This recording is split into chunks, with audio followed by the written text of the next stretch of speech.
Pour mieux s'immerger dans la réalité politique, sécuritaire, économique et sociale d'Israël, connectez-vous chaque matin sur Studio Kalita. Daniel Haïk vous y attend pour sa revue de la presse. 8h37, l'heure de la revue de la presse israélienne, et nous commençons par le cadeau de Noël du Guatemala à Israël. C'est le Ynet et les autres sites d'information qui nous en parlent ce matin. La décision du président du Guatemala, Jimmy Morales, qui a annoncé hier le transfert de Tel Aviv vers Jérusalem de l'ambassade de son pays. Le président a annoncé sa décision sur les réseaux sociaux après s'être entretenu avec le Premier ministre israélien. J'ai donné les instructions à la ministre des Affaires étrangères pour entamer les démarches. Donc, pour mettre en œuvre cette décision de transfert, c'est ce qu'a annoncé donc le président sur Twitter, et c'est une information qui est reprise ce matin par l'ensemble des sites d'information et non par les journaux israéliens, puisque cette information est tombée tard dans la nuit, donc ils n'avaient pas le temps de publier cette information dans leurs éditions de ce matin. On se souvient que jeudi, l'Assemblée générale des Nations Unies avait adopté déjà à une large majorité une résolution qui condamnait la reconnaissance par les États-Unis de Jérusalem comme capitale d'Israël. 9 pays avaient voté contre cette résolution aux côtés des États-Unis, dont bien entendu le Guatemala. Le site d'information du Maariv nous rappelle aussi que vendredi, Benjamin Netanyahou avait assuré que plusieurs pays envisageaient de déplacer leur ambassade à Jérusalem à la suite de la décision du président américain Donald Trump, qui a donc reconnu Jérusalem comme capitale d'Israël, et donc le Guatemala est le premier pays après Israël à annoncer cette décision. La fin de l'année civile approche et c'est le moment de faire des bilans. Le bilan dans le domaine sécuritaire est plutôt inquiétant. C'est ce que nous annonce ce matin le journal Haaretz. En effet, près de 400 attaques terroristes contre des Israéliens ont été déjouées en 2017. C'est ce qu'a indiqué hier le chef du service de la sécurité intérieure, le Shin Bet, Nadav Argaman. Le Hamas tente par tous les moyens de mener des attaques en Judée et en Samarie et de porter atteinte à la stabilité dans la région. C'est ce qu'a affirmé le responsable de la sécurité israélienne lors d'une réunion de la Commission des Affaires étrangères et de la sécurité à la Knesset. Le calme relatif que nous vivons est un calme trompeur. Sous la surface, les choses sont préoccupantes, souligne Nadav Argaman, des propos qui sont repris ce matin par le journal Haaretz. Et puis le Haaretz, qui, comme le reste de la presse israélienne, nous apprend aussi que les parents de l'ancien soldat israélien Elor Azaria, condamné à 18 mois de prison pour avoir tué un terroriste palestinien, ont présenté hier une nouvelle demande de grâce auprès du président Reuven Rivlin. Le président de l'État avait refusé d'accorder la grâce présidentielle aux soldats en novembre dernier, provoquant la colère d'un grand nombre d'Israéliens. Les parents d'Azaria demandent à ce que le président israélien, Reuven Rivlin, reconsidère son refus d'accorder la grâce à leur fils. Le Maariv, de son côté, précise qu'une pétition a été présentée au président israélien, pétition qui a été signée entre autres par le Premier ministre Benjamin Netanyahou, par le ministre de la Défense Avigdor Lieberman et par le ministre de la Sécurité Erdan, ainsi que par la ministre de la Justice Ayelet Shaked et plusieurs députés. Le porte-parole du président précise le Maariv qu'une demande de grâce ne peut être reconsidérée que 6 mois après l'examen de la première demande. Et puis la presse ce matin, la presse israélienne revient en détail sur l'enquête que mène la police contre le député et l'ancien chef de la coalition, David Bitan.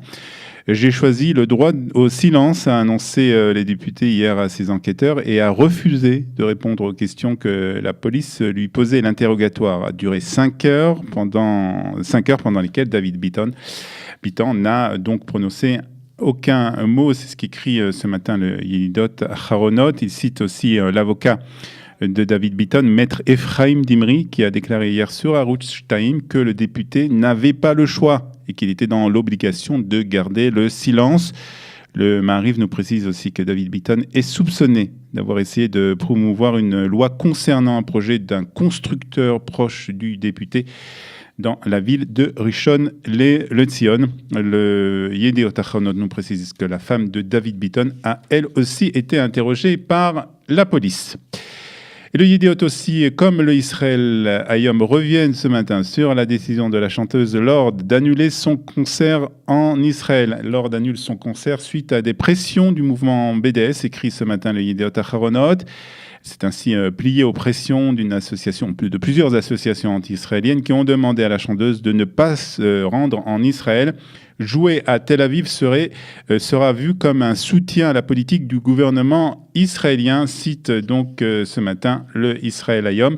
Le Israël Hayom qui précise aussi que les fans qui avaient déjà acheté un billet pour cette représentation seront bien entendu remboursés. Et maintenant, les titres de la presse israélienne en hébreu, pour essayer de vous apprendre quelques mots d'hébreu dans cette revue de la presse. Le Israël Hayom qui a choisi un titre qui concerne la position palestinienne après les déclarations de Donald Trump sur Jérusalem. Effect Trump, Medinot Arabiyot, Neged Abu Mazen. L'effet Trump, les pays arabes contre Abu Mazen, c'est cette information que l'on trouve donc à la une du quotidien Israël Hayom, seulement d'ailleurs à la une du quotidien Israël Hayom ce matin. C'est la raison pour laquelle Israël Hayom précise qu'il s'agit d'un Pirsum Rishon, c'est-à-dire d'une première publication. Le Yediot Aharonot et le Maariv ont eux choisi un titre concernant l'enquête que la police mène contre l'ancien chef de la majorité, le député David Bitan. Shotek Bechakira, titre le Yediot, il se tait pendant l'interrogatoire, ou Shtikat Bitan, c'est le silence de Bitan pour le Maariv qui choisit aussi de parler de la manifestation de samedi soir et de cette fameuse guillotine qui a été présentée par l'un des manifestants, Amishtara, Bochenet et Metzag à Guillotina.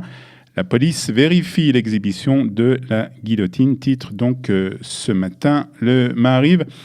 Et puis nous terminerons par un autre titre qu'on trouve à la une de Yediot Aharonot et que nous avons annoncé il y a déjà quelques minutes. Le Yediot Aharonot écrit en première page sur les pressions qui ont eu raison de la chanteuse Lord à Zameret, à New-Zélandite, Bat Aisrim Vechad Bitla et Ofaata Be-Israël.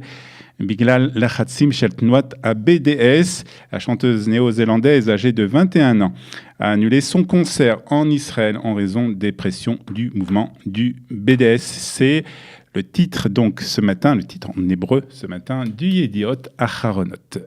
Et nous terminons ainsi cette revue de la presse israélienne, la presse et les médias israéliens. Dans quelques instants, ce sera notre dernier invité de cette matinée. Nous recevrons Betty Rothman pour une série de conférences qu'elle donne dans le cadre de l'Institut Mishkan.